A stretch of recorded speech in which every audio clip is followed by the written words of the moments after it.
You know within yourself that there's something you want to do, and I believe that all of us were born with a purpose, that all of us have something that we are supposed to do, that all of us have some goodness within us, and that goodness gives us a responsibility to manifest our greatness.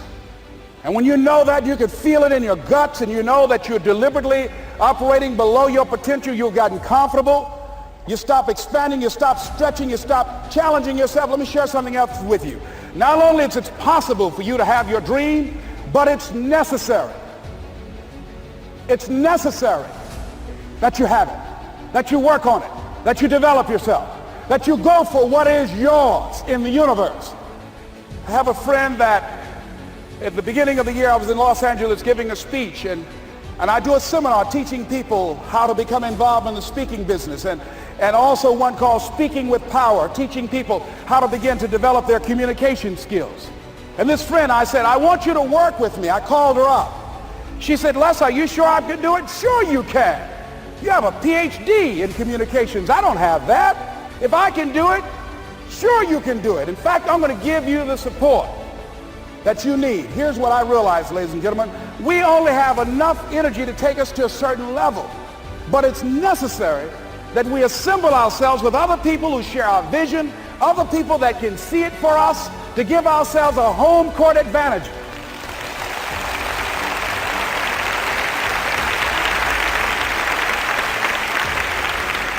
So it's necessary that you seek out other people who think like you, who are growing, who have decided that they are not satisfied with where they are. See, I don't believe that necessity is the mother of invention. No, necessity, in my opinion, is not the mother of invention. Refusing to accept things the way that they are is the mother of invention.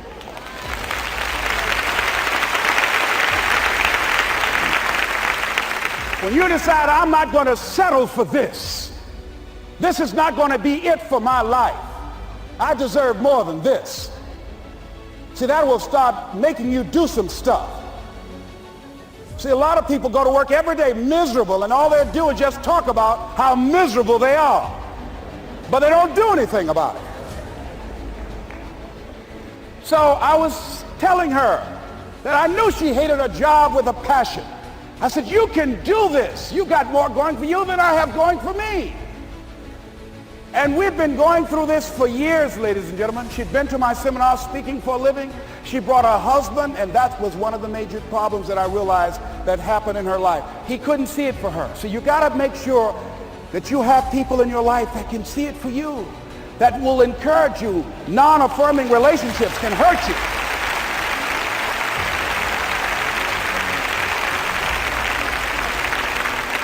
And I talked to him. I said, you know, I don't have anything to do with your marriage. He said, you and I are good friends, and she and I are good friends. And I'm not taking sides. I said, but if you can't see it for her, don't tell her that.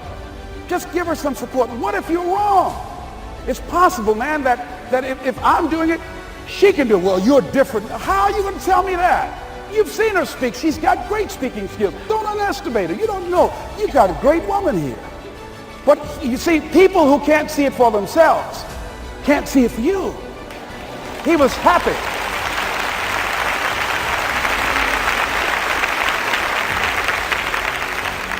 So I said, will you do it with me? I said, I'm going to give you the support you need. You can't do it by yourself. I will stand with you. She said, you will? I said, yes. I'm going to make you part of my seminar. You'll do a part of it, and I'll do a part of it. Speaking with Power. She said, okay. 3 days later, ladies and gentlemen, I got an emergency call at my office. It was from her husband. He called and said, tell Les Brown that Marion is dead. I said, oh no. When I was flying there to go to the funeral, and I remember the last time that I saw her, and I had some of her papers that I had gotten inadvertently confused with mine, and I took them home.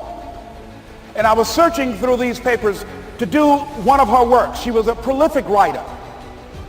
And what got me, what was so sad that made me begin to cry, was that there were poems that she had started that were profound poems, great thoughts that she didn't complete. Plays that she had started that she didn't complete. See, that poem was given to her. I can't finish that for her, nor can you. That play, whatever the outcome that she had envisioned, that she had imagined, was given to her. Only her. And she's the channel that was going to come through. You are here, and you are the vessel, you are the outlet for the universe. That you've been selected. There's something for you to do. I believe all of us have some purpose for being here. And as I was going to the funeral, and I was reading a newspaper that said that millions of people are dying because of what they're eating, talking about their diet. And I'm sure that it was Marion talking to me, whispering, saying, Les, the next time you speak, say that even more are dying because of what's eating them.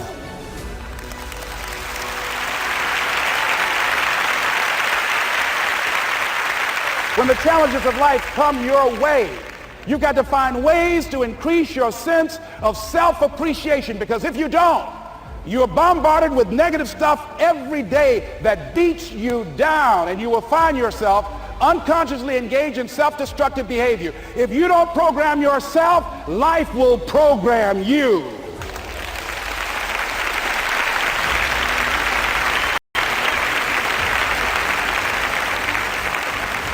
So you want to have an agenda for your life. It's necessary that you have some direction for your life. A friend at the National Speakers Convention gave us a presentation, and it really struck me. He was talking about when he was traveling across Europe, Warren Gresham, and he said at different points, soldiers would wake them up on their journey and ask him the question.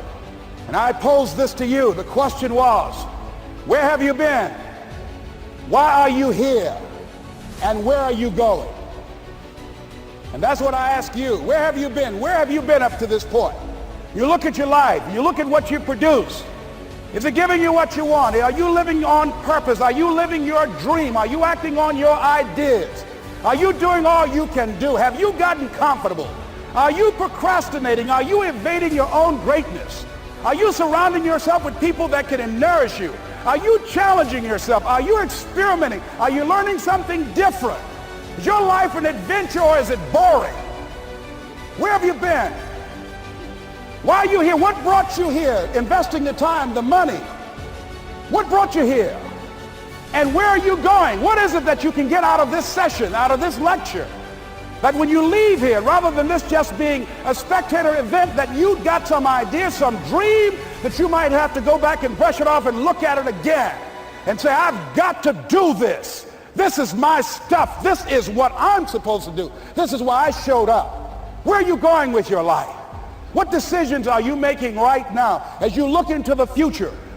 Are you experimenting to find out what other talents and abilities that you have? See, we're in a time right now. The day is gone where you could just go to college and get out and get a job and work 30 or 40 years with job security and retire with a gold watch. The gold watch days are gone. Brand new day. Party's over. So now you have got to be multi-talented and multi-skilled. You've got to use all your stuff. You don't know what else you can do. I didn't know I can do what I'm doing right now. It's necessary that you stretch and challenge yourself and say, let me see. I start out as a trainer. I'm a trainer. That's what I am. That's what my expertise was in. And then I decided, let me see, can I speak? And then I discovered, hey, I can do that. What if I hadn't tried to do that and just been satisfied with just being a trainer, with a limited vision of myself? And then after training, and then I said, well, maybe I can go into business for myself. And I started speaking, going into business for myself. Well, maybe I could train other speakers and teach them how to go into business for themselves. See, you want to have a backup plan. You want to have other strategies for yourself. In case this doesn't work out, you got something else going over here. You don't want to ever put yourself in a situation where you have a limited vision and you're only using a limited amount of your talents, of your skills, and of your abilities. And I'm saying to you, it's possible you've got some talents, some ideas in you, your ability to do some stuff that you haven't even discovered yet. And I'm suggesting that it's necessary that you get outside of your comfort zone. It's necessary that you develop some new relationships where you can learn from people. It's necessary that you do reading, that you do research. It's necessary, if you're already involved in some business, that you don't be satisfied with where you are. If you want to make it today, it's necessary for you to constantly look at ways of getting better. Not only is it possible for you to have your dream And it's necessary for you to challenge yourself to go after it and get better and leverage relationships that can help you get to where you want to go. But it's you. The major key to your reaching your dream, your living up to your greatness, your making your contribution is you. If the economy is good, fantastic. If the banks are loaning money, that's great. If people are positive, that's great. You don't have any opposition, that's great. But the major key to your making things happen in your life is you. When I wanted to get on public television, you know, they told me, you can't do that. So wait a minute, I've seen these other people on. It's possible I can get on. Leo Biscaya, John Bradshaw. It's possible. Wait, excuse me, hold on, time out. Let's be realistic. Come on, be logical. I said, well, wait a minute. Why can't I do it? Let's look here. Think about guys who have credentials, all kind of credentials. You don't have any college training. They're not going to put you on television. Give me a break. I said, thank you for that. God love you, and I'm trying. And went on about my business. You hear me? Let me tell you something. What people think about you and the possibilities for your dream is none of your business. That's their business.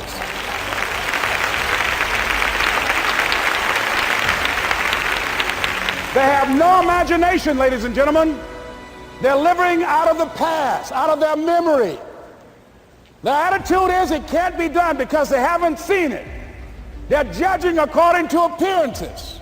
The people that are going to make it in the future, the people that are making it today, let me share something with you. History is being read, but it's also being written by people with imagination.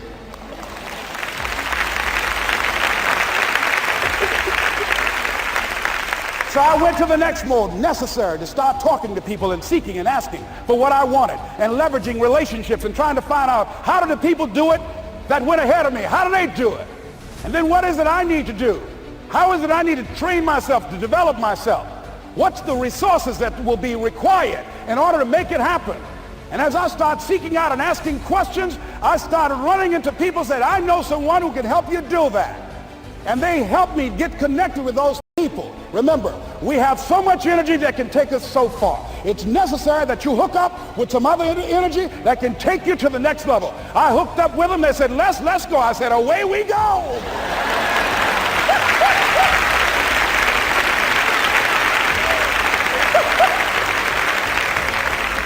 And guess what? Here we are. I love it. You want your stuff? It's necessary you take responsibility for it, that you make it happen, that you don't give up, that you don't take any objection or disappointment or defeats personally, that you keep on keeping on, that you don't decide that I can't make it because you can't see the light at the end of the tunnel, that you realize that's a part of the program. And here's something you've got to resolve. Say this to yourself every day. See, as long as you're breathing, you got a shot at your dream. That's the way I resolve. Say this, please. It's not over until I win. You got that right.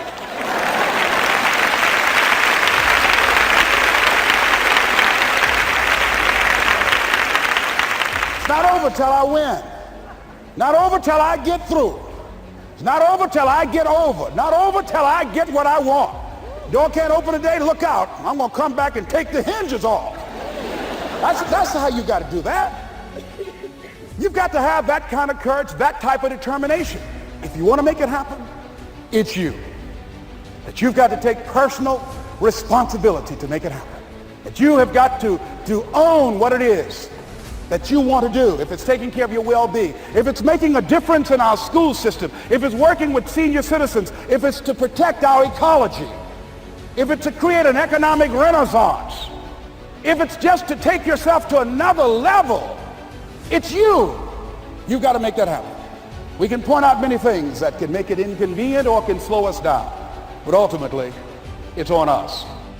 What I'd like for you to do right now, I want you to think about your dream, because I'm in a room full of dreamers. Think about your dream right now. I want you to think about it and envision it. Now, ladies and gentlemen, let me share something with you.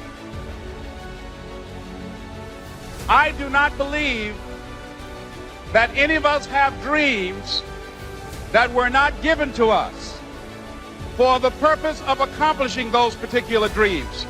And I want to share something with you that has changed my life.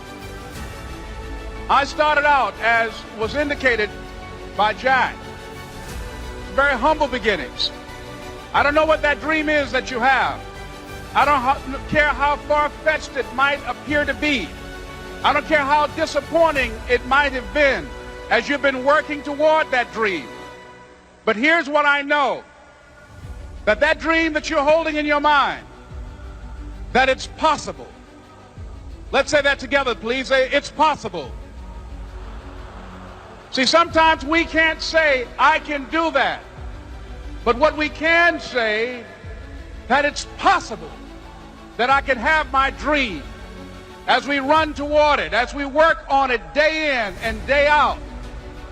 No one, ladies and gentlemen, could have convinced me when I started out just over 6 years ago working on my dream. And I want you to think about whatever your dream is, because I was willing to take a chance. And most people won't do that. Most of the people that you talk to try and bring them into the business, these are not risk takers. Most people have done all that they're ever going to do. They raise a family, they earn a living, and then they die. But people who are running toward their dreams, life has a special kind of meaning. And here's what I will share with you, that in the process of working on your dreams, you are going to incur a lot of disappointment, a lot of failure, a lot of pain, a lot of setbacks, a lot of defeats. But in the process of doing that, you will discover some things about yourself that you don't know right now. What you will realize is that you have greatness within you. What you'll realize is that you're more powerful than you can ever begin to imagine. What you will realize is that you are greater than your circumstances, that you don't have to go through life being a victim. As Jack indicated, I was born in Miami, Florida, in an area called Liberty City, in an abandoned building on a hard linoleum floor with my twin brother. We were 6 weeks of age. We were adopted. When I was in 5th grade, I was identified as EMR, labeled educable, mentally retarded, put back from the 5th grade into the 4th grade, and stayed in that category until I got out of high school. I don't have any college training, but I met a high school teacher who one day changed my life. I was waiting on another student, and when he came in, he said to me, "Young man, go to the board and write what I'm about to tell you."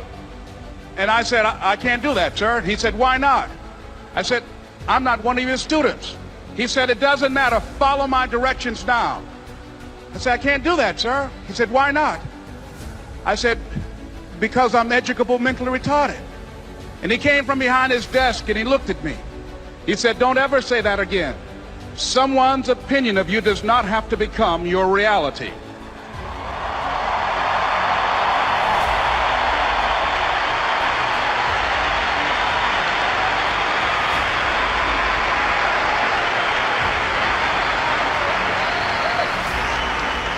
And that man, Mr. Leroy Washington, did something for me. He started planting seeds in my mind that enabled me to begin to dream, as Dexter has been doing for you.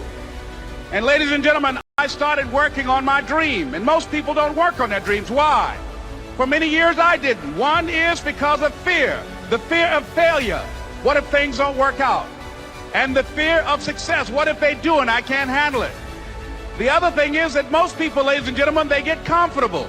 They stop growing, they stop working on themselves, they stop stretching, they stop pushing themselves, and they end up becoming very cynical about life, and they throw in the towel on themselves, on their families, and on their dreams. And the other thing is that most people don't feel worthy. What I'm doing now, I could have been doing years ago. But because I did not have a college education, because I didn't believe in myself, because I allowed other people's opinion of me to control my destiny, I didn't act on my ideas. So I applaud you for your dreaming, for your running toward your dream. I applaud you for believing in yourself, because that's what life is about. stretching and challenging, looking for ways that you can begin to improve yourself. And ladies and gentlemen, as a result of stretching out, of acting on my dream, and I don't know what that dream is for you, I can tell you that it's possible.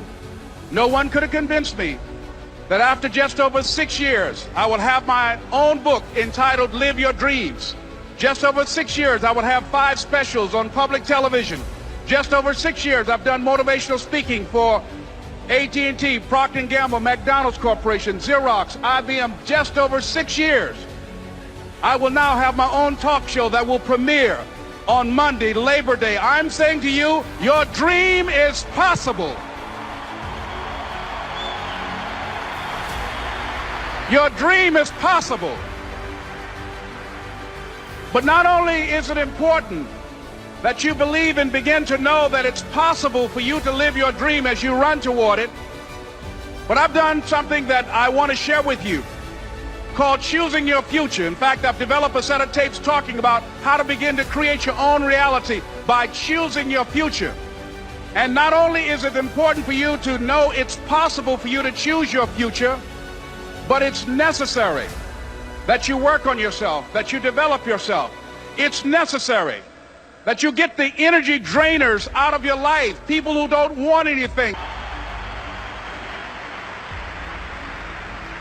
It's necessary to know that everybody won't see it, that everybody won't join you, that everybody won't have the vision. It's necessary to know that a lot of people like to complain, but they don't want to do anything about their situation, that you are an uncommon breed.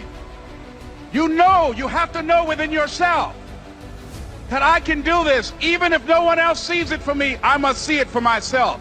That's necessary. It's also, ladies and gentlemen, necessary that you be creative when you're working on your ideas, that you understand the importance of changing up, of readjusting your strategies. Many times we can have a great idea, but if you're not advancing it in the right way and things don't happen, you become discouraged and think the idea doesn't work. No, that's not true. It's necessary that we become creative. I remember when I was in New York walking down the street, and a guy approached me and said, "Hey, mister, can I shine your shoes?" And I said, "No, I'm in a hurry. I don't have time." I kept walking. Someone else said, "Hey, man, your shoes look clutty. May I shine your shoes?" I said, "No, I don't have time. I'm sorry, I'm busy." And I was walking fast, and many people solicited me for my business. And then finally, a young man stepped in front of me, and he said, "Excuse me." And he started counting, 97, 98, 99, 100. He said, "Sir?" I said, "Yes." He said, "Come here, please." I said, "What is it?" He said, "Today is my birthday. And every year, just to thank God for another year of life, the 100th person who passes my shoe shine stand, I offer them a free shoe shine. Would you give me the honors?" I said, "Why, sure." I got up on the shoe shine stand, George, and I sat there, and he shined my shoes diligently. And when I got down, I looked at them, they were sparkling. And I was walking away, and I said, "Thank you." And I stopped, I said, "Excuse me, but how much do you usually charge?" He said, "Only $2. I said, "I tell you what, today's your birthday. Here's $5, keep the change." He said, "Thank you." As I was walking away, looking in the opposite direction at other people coming, he started counting again. 97, 98, 99, 100.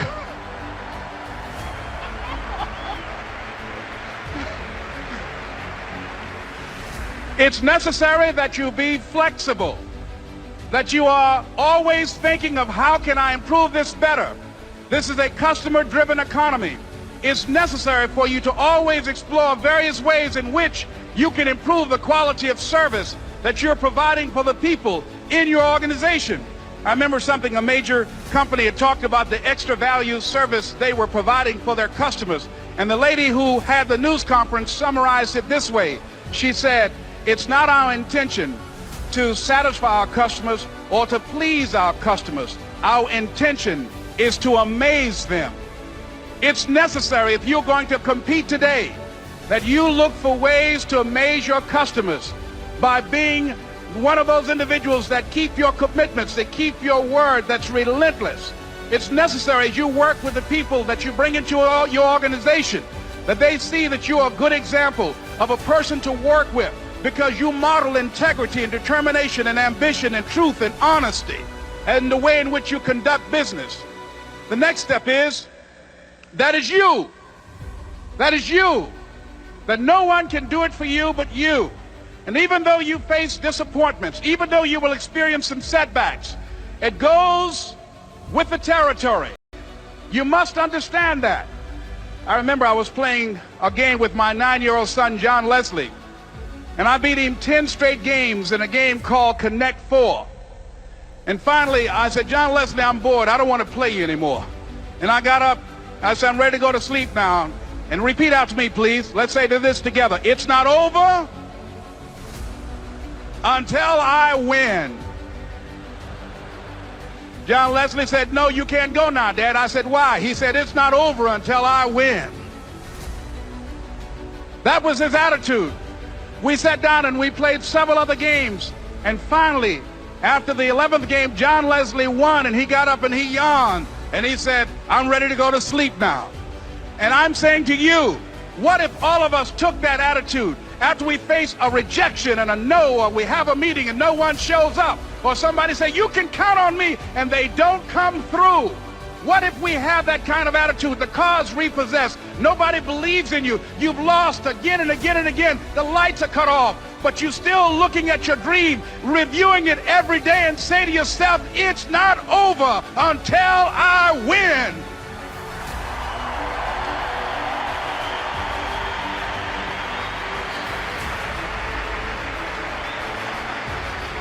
Life will yield to you. Now here's the next step. Repeat after me, please. It's possible. I can live my dream. It's necessary.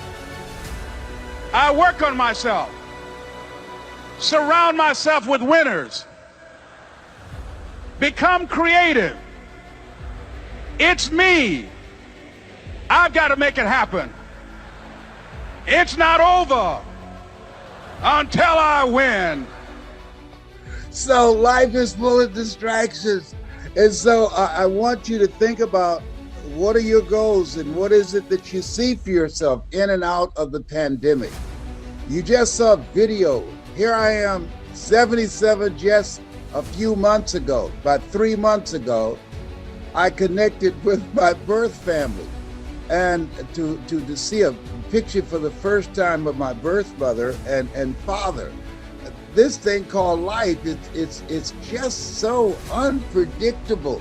And so that in the middle of all the stuff that we have to do, and the things that you have to do in terms of your personal stuff, in terms of your business and the people that's a part of your team, and all of the unexpected distractions that we just don't see coming.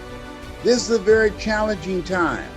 And what we have to do and know is, first of all, we have to have a program for ourselves to handle what's going on. And I want you to write this down.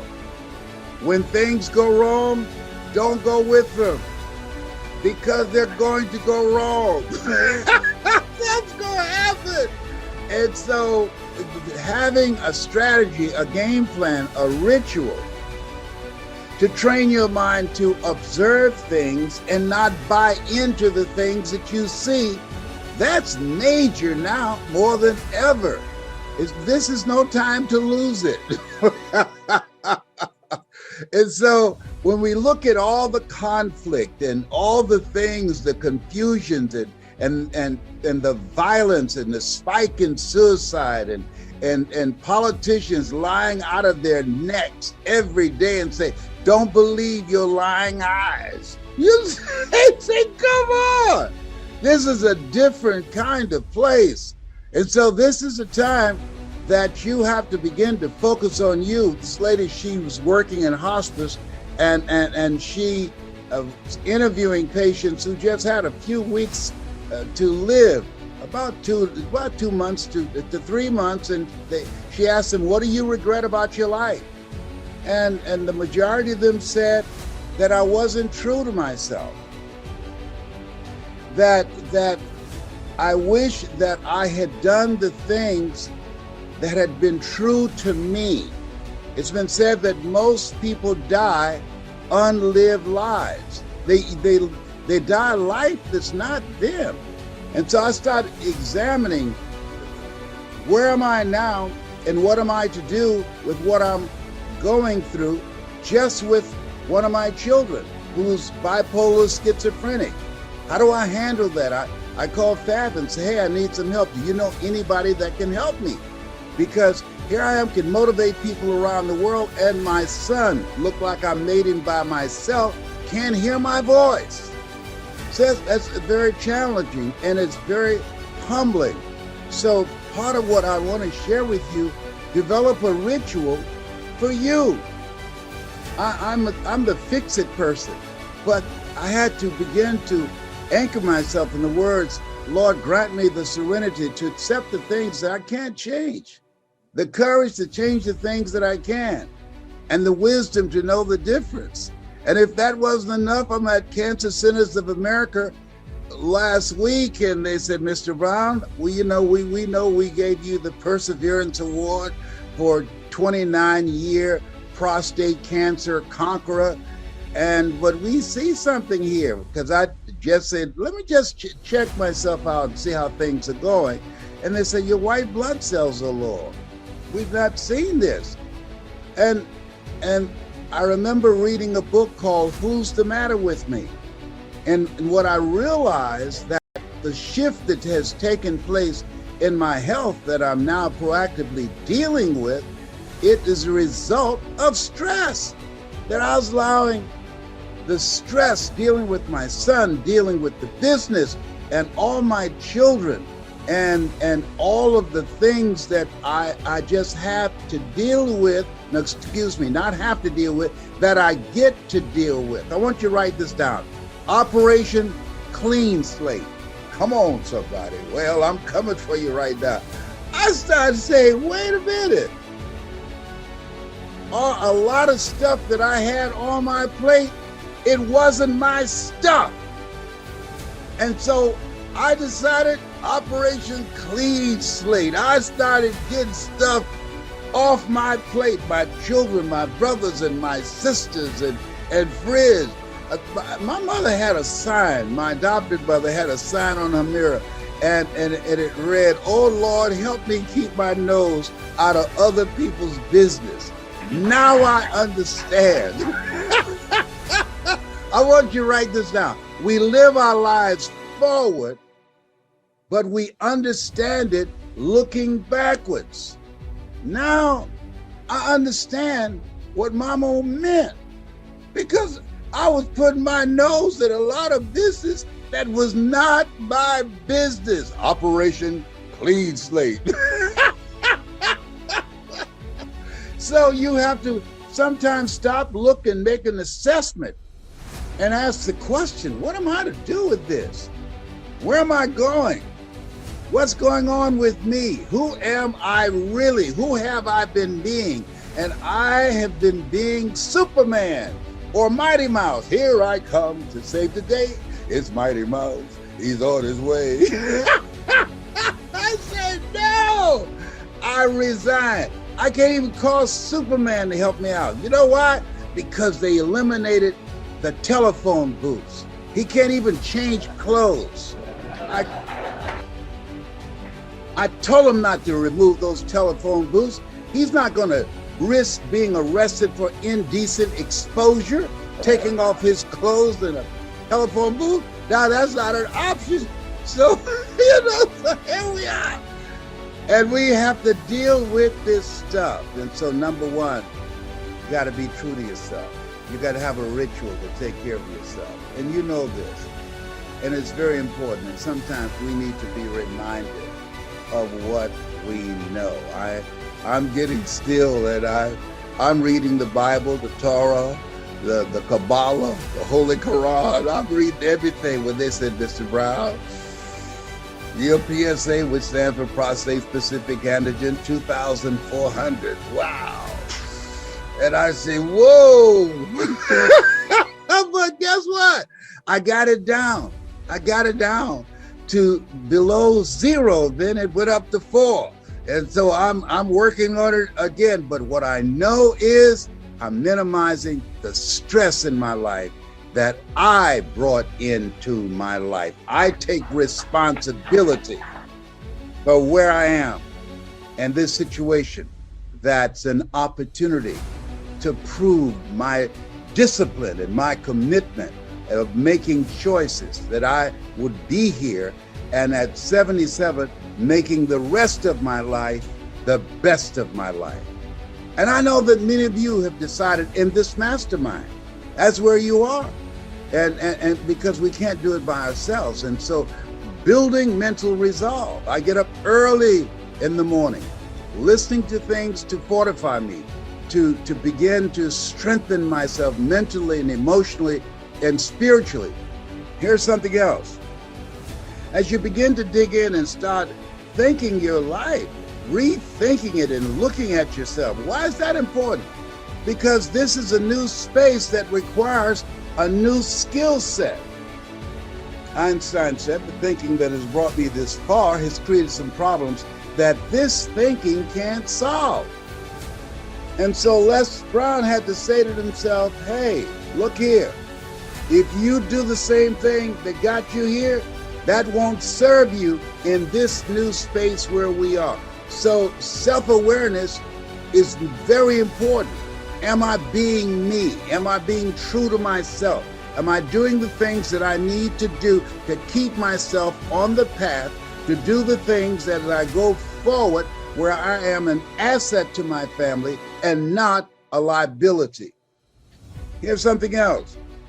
Whatever your goal and dream is, I can share with you based upon my experience, it's possible and it's necessary. You got to decide, I'm going to do this, I'm going to make this happen. But not just that, but also who you have to be in order to do that. Because at the end of the day, and you know this, being with Fab, that people don't live life as it is. You live life as you are. If you're not playing with a full deck, if you are not getting a full night's sleep, if you don't have the clarity of mind to make good decisions that will serve you and your team and your family, that's going to be challenging. You become a liability. As Jim Rohn said, is your life a warning or is it an example? A warning of not to do or an example of what to do? So taking care of yourself. And I want you to write this down. Live your life, and this is where I am. And I really want you to put this someplace that you can see it. Live your life the way that you want to lead your life. I was talking to a room of entrepreneurs, and I asked them, if you knew you had just a few weeks to live, what would you do differently? And I was surprised that the majority said, I would quit my business, and they start thinking about things that they were going to do. And here's what was fascinating. There's a young lady in there named Pauline Ahi. Pauline was born with no arms and no legs. And so as I was passing her table in this training I was doing, someone said, did you hear what Les said? Write down the things that you would do differently if you knew you just had a few weeks to live. She said, yes, I heard him. And what most of them did at the table, they talked about quitting their business and start traveling and just doing a variety of things. And what she said, I would continue to be me. And when they heard her say that, these people who had written out all the things that they had taken on and all the things that they said that they would step away from, they begin to rethink themselves. And I asked also the second follow-up question, what are the biggest challenges that you're facing right now? Pauline did not have one thing on her paper. No arms, no legs, married with children. And they asked, you gotta have some problem. You don't have no arms. You don't have no legs. That's gotta be very challenging. He said, I don't have no challenge.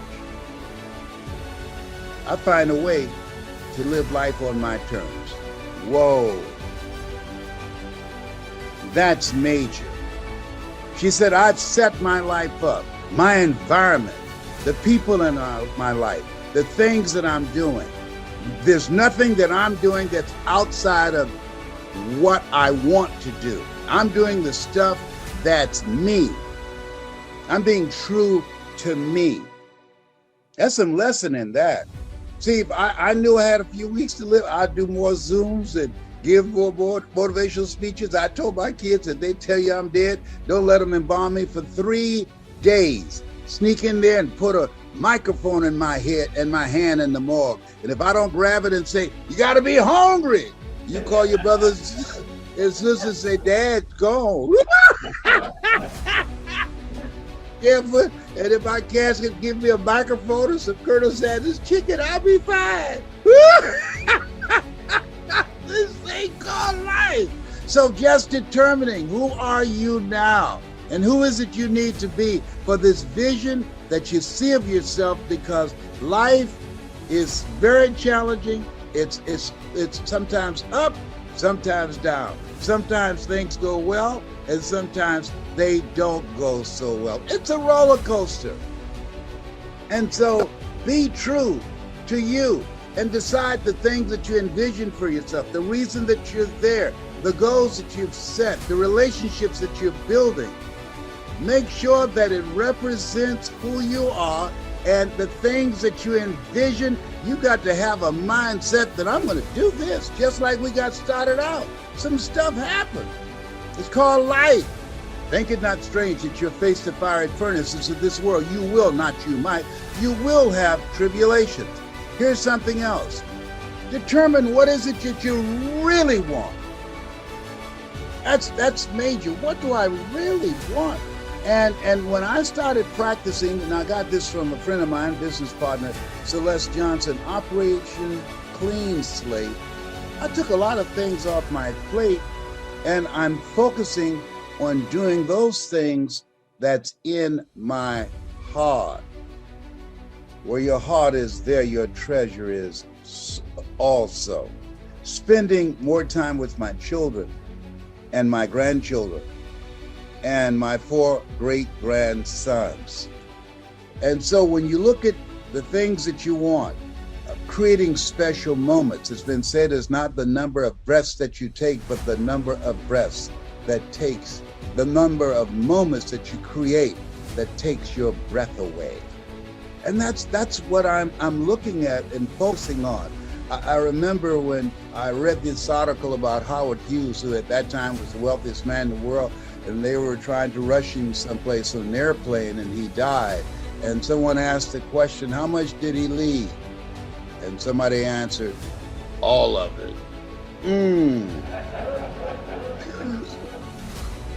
And so when we look at ourselves, we got to ask, what's really important?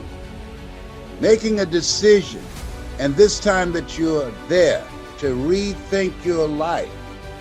What's necessary for you that you want to do before you check out? I remember being at Caesar's Palace, and Frank Sinatra was at a table seated next to me, and at that time I was married to Gladys Knight. I was the conductor of the midnight train. Come on now. I was one of the pips. I was the conductor. Come on. And I heard him say to a young man, live each day as if it were your last, because one day it will be. And so, and I want you to write this down. And this is a biggie for me right now. A friend of mine, Samantha, and I said, how you doing? And she sounded so bubbly and so happy. I say, what's going on with you? Why are you so bubbly and happy? And I haven't seen you in a minute. She said, well, the reason I am, and I'm like this every day. And I said, why? She said, this is a non-refundable day. Whoa. I don't have time to be depressed and stressed out. It's non-refundable. I'm going to make the best of it. I hear you talking about making the rest of your life the best of your life. She said, that's real, because each moment Each day is non-refundable. I reminded myself that every hour, the time that I invest, the conversations that I have. I won't take a phone call unless it's positive, less it's purposeful, less it's productive, less it's going in the direction of where I'm going.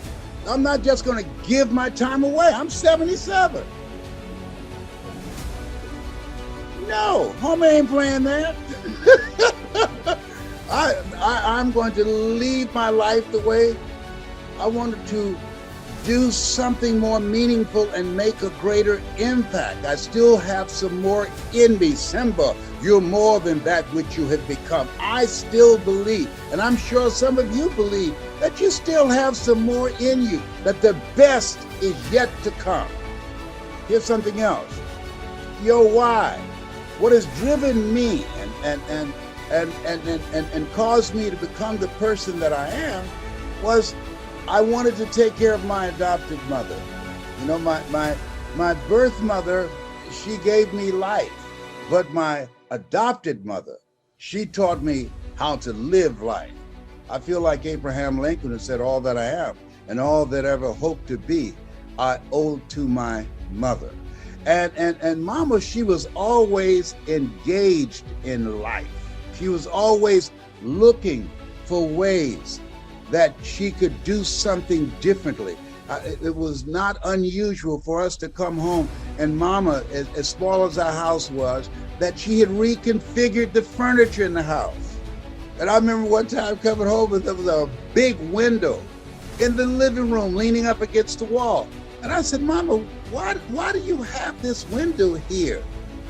Well, they tore this house down and you say you're gonna get me a home. Well, I got this window, so you're gonna build me a home.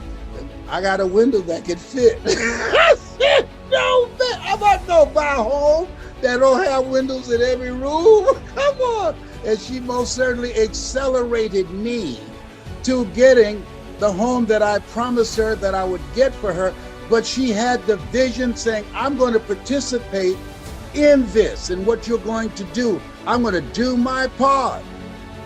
And so what reason you're here, you've decided, hey, I got something else I want to do. You've got some bigger goals that you want to achieve. And write this down. Life begins at the end of your comfort zone. I got 3 brothers, 2 that I didn't know. And they look at me and say, whoa, how is it possible? You're just like our birth mother and you didn't know her. And our grandmother, and you didn't know either one, didn't see them. How is it possible? And you're just like them.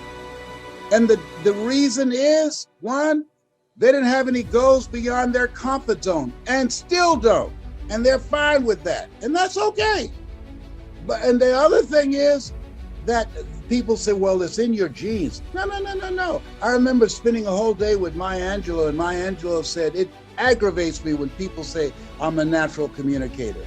She said, show me a natural heart surgeon. She said, no, I'm trained. And so if they put in the effort and the time like you're doing to get training and upgrade my knowledge, my relationships, expand my vision and dreams, I would be living just a non-consequential life. I didn't want that. The reason you're there, that you want to make a greater impact with your business, with the people that you're working with, to bring out the best in them, but also be the model, not just the messenger, but the message that you want to bring out the best in yourself, to challenge yourself. Iron sharpening iron. That's why you're there, creating collaborative, achievement-driven, supportive relationships. That's why you're there. You know there's something in you that says, this is not just it for me. There is more for me. People can be distracted by what's going on in Ukraine, by what's going on with the virus. But as for me, I know that this is my life right now. There is no duplicate, and I want to maximize it. Give yourselves a round of applause for reaching for your greatness. Do that right now.